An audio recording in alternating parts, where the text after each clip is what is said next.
حضرات، اللہ تبارک تعالیٰ کا لاکھ لاکھ شکر ادا کیجیے کہ ابھی ہمارے درمیان علماء اکرام موجود ہیں، علم دین باقی ہے، نظام شریعت برقرار ہے، قرآن و حدیث کے احکام بتانے والے موجود ہیں۔ الحمدللہ علماء کرام ہم لوگوں کی رہنمائی کر رہے ہیں، قرآن و حدیث کا درس دے رہے ہیں، حلال و حرام کا فرق بتا رہے ہیں، نکاح طلاق کے مسائل بیان کر رہے ہیں، جہنم کے بھڑکتے شعوروں سے بچانے کی کوشش کر رہے ہیں۔ پھر بھی کچھ لوگ علماء کرام کی غیبت کرتے ہیں، علماء کرام کی برائیاں بیان کرتے ہیں، علماء کرام سے نفرت کرتے ہیں، علماء کرام کی عیب جوئی کرتے ہیں، علماء کرام کو حقارت کی نظروں سے دیکھتے ہیں۔ ایسے لوگوں کے بارے میں فقہائے کرام نے کیا حکم بیان کیا ہے، ملاحظہ کیجیے۔ مجادلہ انہر میں من قال لعالم عویل استخفافا فقد کفر، یعنی جو شخص کسی عالم کو مولویہ حقارت کے طور پر کہے وہ کافر ہے۔ اور ایک روایت میں ہے کہ عالم کو بلند کرنے والا اللہ ہے، تو جو شخص اس کو گرائے گا اللہ اس کو دوزخ میں گرائے گا۔ بہار شریعت حصہ نام صفحہ 131 اٹھا کر دیکھیے۔ صدر الشعر علامہ امجد علی رحمۃ اللہ علیہ فرماتے ہیں، علم دین اور علماء کی توہین بے سبب یعنی محض اسی وجہ سے کہ عالم دین ہے کفر ہے۔ دور حاضر میں کچھ نااہل ایسے ہیں جو اپنے آپ کو سب سے بڑا متقی پرہیزگار سمجھتے ہیں، اپنی نماز روزے پر ناز کرتے ہیں، سنتوں کا ٹھیکیدار بنتے ہیں، لیکن علماء کرام کی توہین ان کی فطرت بن گئی ہے۔ لوگوں کو علماء کرام کے خلاف بھڑکاتے رہتے ہیں، علماء کرام کے خلاف ناز و بیاں کلمات ادا کرتے رہتے ہیں۔ حالانکہ ان نااہلوں کو چاہیے تھے کہ خود بھی علماء سے محبت کریں اور دوسروں کو بھی علماء کرام سے ملنے کی ترغیب دیتے، خود بھی علماء کرام کا احترام کریں اور دوسروں کو بھی احترام کرنے کا درس دیتے۔ محترم سامعین، حضرت علی رضی اللہ عنہ سے فرمایا، تجھ پر عالم کا حق یہ ہے کہ اس سے زیادہ سوالات نہ کرو اور جب جواب کے لیے اسی سختی پریشانی میں مبتلا نہ کر،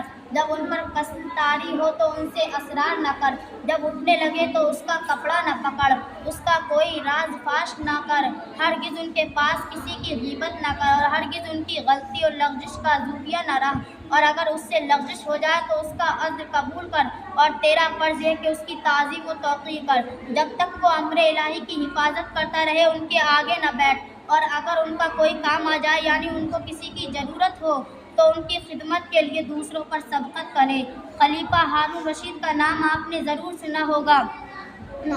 عالم اسلام کا یہ عظیم الشان بادشاہ علماء اسلام کا کس قدر احترام کرتا تھا اور کیسی تعظیم و توقیر کرتا تھا، اس واقعے سے اندازہ لگائیں۔ ایک مرتبہ آپ اپنے بیٹے مامون رشید کی تعلیم و تربیت کے لیے امام قصائی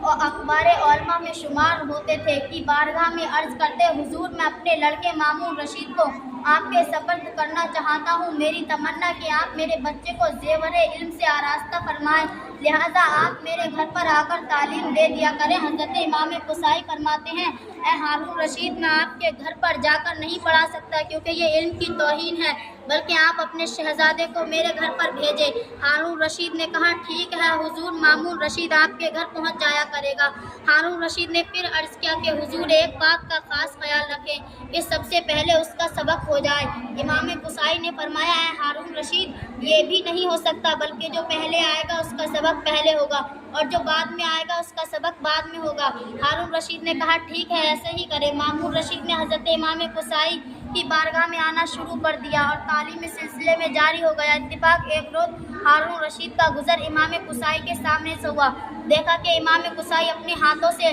پاؤں کو دھو رہے ہیں اور مامون رشید آپ کے پاؤں پہ پانی ڈال رہے ہیں۔ بادشاہ ہارون رشید یہ دیکھ کر بڑا غضبناک ہوا اور فوراً غصے کی حالت میں سواری سے نیچے اتر کر گھوڑا نکالا۔ لوگ یہ سمجھ رہے تھے کہ شاید آپ کے بیٹے سے امام قصائی کی خدمت لے رہے ہیں، اس لیے ہارون رشید غضبناک اور استاد کے غیر نہیں، مگر قربان جاؤ ہارون رشید کے ادب و احترام کر کے اپنے بیٹے مامون رشید کو مارنا شروع کیا اور کہا، اے بے ادب، اللہ نے تمہیں دو ہاتھ کس لیے دیے ہیں؟ ایک ہاتھ سے پانی ڈالو اور ایک ہاتھ سے اپنے استاد کا پاؤں دھلاؤ۔ سبحان اللہ، یہ ہے علم کا ادب اور یہ ہے علماء کی تعظیم و توقیر۔ گویا کہ خلیفہ ہارون رشید نے ذہن دیا کہ اے لوگوں، اپنے استاد کی خدمت کرو اور بے حد ادب و احترام کرو۔ میرے دوستو، عالم کی عزت کرنا بڑے ادب و شرف کی بات ہے، اور یاد رکھیے جس میں جتنا ادب ہوگا اس کا علم میں اتنی ہی برکت ہوگی، کیونکہ صرف علم حاصل کرنا کمال نہیں بلکہ استاد کا دل جیتنا بھی کمال ہے، استاد کو راضی رکھنا بھی ضروری ہے، ورنہ تو علم تو حاصل ہو جائے گا مگر فیضان علم سے محروم رہ جائے